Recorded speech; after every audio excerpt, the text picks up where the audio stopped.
Alors, aujourd'hui, on se penche sur un sujet, disons, qui sort complètement des sentiers battus. On peut le dire, oui. On a reçu une série de documents, notamment un texte qui s'appelle « De pauvres haricots » et un fichier audio assez intense.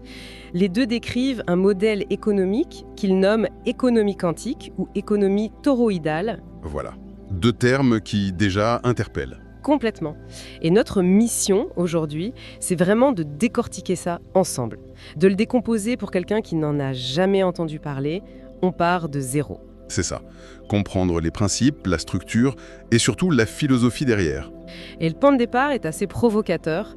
Nos sources critiquent ce qu'elles appellent l'économie pyramidale.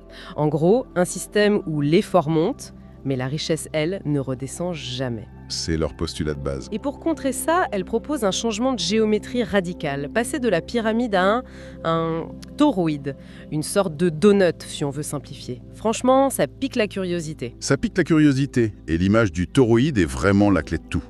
Il faut tout de suite oublier l'idée d'une structure rigide, hiérarchique. Comme une pyramide. Exactement. Là, on nous invite à visualiser quelque chose de vivant, de dynamique.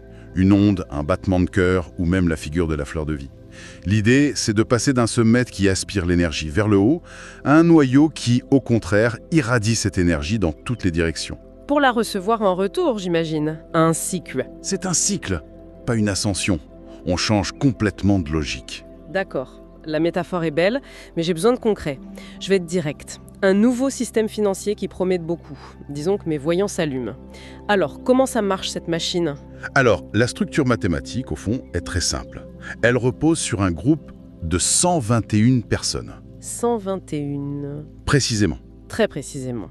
On part d'une personne qui intègre 3 autres personnes. Ok. Puis chacune de ces 3 personnes en intègre 3 autres, et ainsi de suite sur 4 vagues d'expansion. Donc ça fait 3, puis 9. Exactement. Le premier cercle, c'est 3 personnes. Le suivant, 9, puis 27. Et enfin, le dernier, et le plus large, 81. Et si on additionne tout ça, 3 plus 9 plus 27 plus 81, ça fait 120 plus la personne au centre ? On arrive bien à notre total de 121 participants. Voilà. Attends, je t'arrête tout de suite. Là, il faut qu'on soit très clair. Parce que quand j'entends une personne en intègre 3, qui en intègre 3, toutes mes alarmes système pyramidal se mettent à sonner. C'est la première chose à laquelle n'importe qui va penser, quoi. Et c'est tout à fait normal. C'est la question cruciale, et les sources y consacrent d'ailleurs beaucoup d'énergie. Et alors, qu'est-ce qui différencie ce modèle d'un schéma de Ponzi, classique, d'après elle, mis à part la jolie métaphore du donut ? Leur première réponse est dans le vocabulaire. Elles insistent beaucoup là-dessus. Il faut bannir le mot « niveau ». C'est trop connoté. Elles préfèrent parler de cellules et de cercles familiaux. Un langage plus organique. Biologique, oui. Une cellule, c'est juste une personne qui décide de faire un pas de côté par rapport au système traditionnel. Et ce n'est pas que de la cosmétique. Ça vise à remplacer le vocabulaire froid, transactionnel, de la finance, par quelque chose qui repose sur la confiance. Un cercle familial. Et cette cellule devient une cellule intelligente quand elle forme son cercle avec au moins 3 fils économiques. Le lien, précise-t-elle, n'est pas le sang, mais la confiance. Bon, d'accord pour le vocabulaire, mais ça ne me dit toujours pas où va l'argent. On y vient. C'est le deuxième point de différenciation, et le plus important. Il n'y a pas de pot commun, pas d'entité centrale qui collecte les fonds. Ah, d'accord. Les dons se font de personne à personne, de portefeuille à portefeuille. Et le moteur qui fait tout circuler, c'est une règle toute simple. Tu reçois 3, tu en envoies une. Reçois 3, envoie une. C'est-à-dire... Tu fais un don de 5 $. Tu deviens alors éligible pour recevoir 3 dons de 5 $, soit 15 $. Ok. Sur ces 15, la règle s'applique. Tu en utilises 5, donc d'une part, pour réactiver ta propre position et pouvoir recevoir à nouveau. Les 10 qui restent sont pour toi. Le but n'est pas l'accumulation, c'est la circulation perpétuelle. L'argent ne stagne jamais. D'accord, le flux de personne à personne, c'est un argument. Je saisis la géométrie. Mais ça reste très abstrait. Si quelqu'un voulait commencer demain, son premier pas, ce serait quoi ? Les sources utilisent une autre métaphore très parlante pour ça, les phases de croissance d'un bébé. C'est la première grande étape, le cœur bébé. Le cœur bébé, et la toute première phase, c'est elgateo. Ça veut dire ramper. C'est la phase d'apprentissage, où on ne joue qu'avec des toutes petites sommes, les actifs de 5, 10 et 20 dollars. C'est là qu'on apprend à faire confiance au système. Ramper. On commence petit pour ne pas se faire mal en somme. Donc je donne 5 dollars, je trouve 3 personnes de confiance qui donnent chacune 5 dollars que je reçois directement, j'ai 15 dollars. C'est ça. Et là, la règle reçoit 3, envoie 1. J'utilise 5 dollars pour réactiver ma place à 5, et avec les 10 qui restent, je peux ouvrir l'actif supérieur à 10 dollars. C'est bien ça. C'est exactement le mécanisme. Une fois cette étape maîtrisée, on passe à élan d'Ador, le déambulateur. La confiance est là, la structure est solide, et on débloque l'actif de 50 dollars. Et la troisième étape? C'est caminar solo, marcher seul. C'est l'étape de l'indépendance financière avec l'actif de 100 dollars. Et cette progression, qui est volontairement lente, est au cœur de leur philosophie. Ah, ça c'est intéressant. Ça va à l'encontre de toutes les promesses de devenir riche rapidement. Pourquoi cette lenteur? C'est un contre-pied total à cette culture. Les sources l'associent à la biologie de la croyance. L'idée, c'est que notre système nerveux financier, à la plupart d'entre nous, est programmé pour la peur et l'accumulation. On a peur du manque. Voilà. On nous a appris à retenir l'argent, pas à le faire circuler. Le système est donc lent au début, pour permettre une sorte de rééducation. La lenteur n'est pas un bug, c'est une fonctionnalité. La confiance, la vraie, ça ne se construit pas en un clic. On renforce les racines de l'arbre financier, comme ils disent. Je vois. On apprend à épargner en donnant, en fait. C'est un sacré changement de logiciel mental. Totalement. D'accord, donc le cœur bébé est en place, les racines sont solides, et après? On appuie sur l'accélérateur. Les documents parlent d'un flux de 105 dollars. C'est quoi? Ce flux, c'est le premier grand test de cohésion du groupe de 121 personnes. Une fois la structure complète, la personne au centre, le leader, peut convoquer une donation coordonnée de 5 dollars de tout son réseau. Une pulsation consciente du système en quelque sorte. Exactement. Et c'est là qu'on tombe sur ce concept un peu mystique du 3, 6, 9, le turbo. Il y a même une citation de Nikola Tesla. Si vous compreniez la magnificence du 3, du 6 et du 9, vous auriez la clé de l'univers. Appliqué ici, ça veut dire quoi? C'est une question de fréquence, d'ingénierie énergétique. L'objectif est de générer ce flux de 105 dollars de plus en plus vite. D'abord en 9 heures, puis en 6, puis en 3. Mais là, on touche à un point psychologique énorme. Pour que ça marche, tout le monde doit participer, y compris les 81 personnes du dernier cercle. Oui, tout le monde. Celles qui n'ont encore rien reçu et qui ont déjà donné 5 dollars. Et on leur demande de donner une deuxième fois. Humainement, qu'est-ce qui pourrait bien les motiver à faire ça? Ça me paraît contre-intuitif ou possible. Votre scepticisme est le bon. Et les concepteurs du système ont dû s'y attendre, parce qu'ils ont prévu une série d'avantages très concrets, spécifiquement pour ces 81 personnes. Ah, je veux voir ça. Premièrement, un avantage symbolique, mais qui a son importance. Ils obtiennent le statut d'ambassadeur toroïdal.